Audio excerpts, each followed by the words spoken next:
So at the heart of the family, in many family structures, we have the couple relationship. And whether there are children or whether it's the two of you living at home, for the partners of survivors of brain injury, there can be a really profound impact on the state of mind, the mental health, the emotions, the quality of life of the non-injured partner. Many partners of survivors have to go significant change themselves as they may have to forego aspects of their professional life, working roles to care for a survivor, or indeed may have to take on additional jobs and work roles to manage family finances. At the same time, the brain injury survivor may feel like a different person to their partner. They may not feel like the same person that partner has loved and lived with and known for the years before. Many non-injured partners describe an experience of feeling like they're living with a stranger, or living with Jekyll and Hyde, or the relationship feeling alien or different.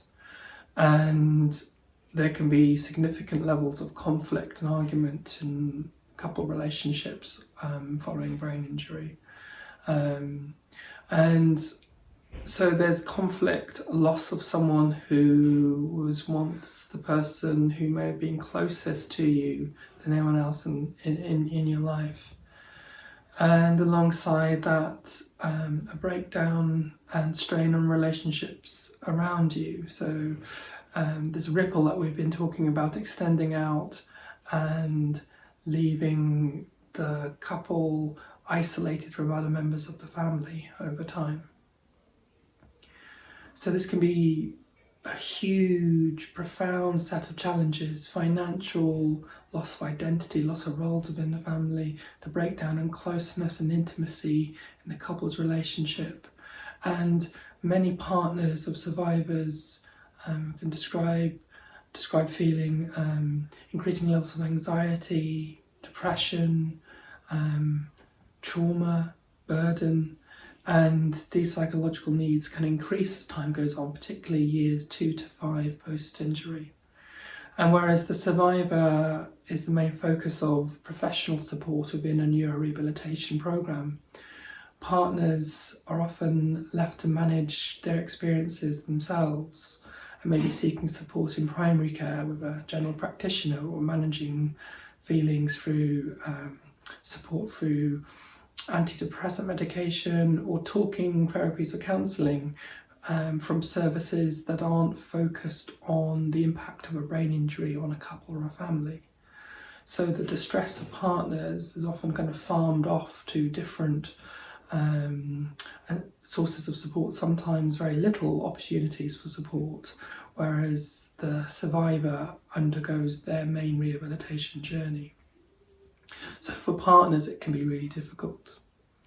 The other family members that are often in the fallout zone of the rock hitting the lake as the force of the ripple emanates out are child relatives. So where mum or dad has a brain injury, and child relatives of all ages struggle to understand what's happened and experience how their life has been turned upside down. Maybe mum or dad is different now, acts in a way that can be really difficult.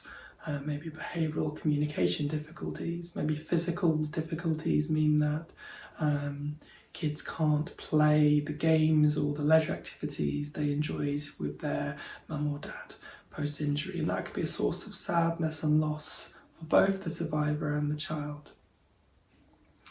And making sense of brain injury is difficult for anyone. No one is born with a manual, a DIY manual on how to make sense of the counterintuitive and strange consequences of brain injury. Adults struggle with that, let alone children. But children, like any other human being, have a need to make sense and intentionally accord meaning to their experiences. So this can be a really difficult struggle, and depending on the age of the child is going to need to find different ways to understand the impact of the brain injury. And again, children are often not the main focus of support in a brain injury programme.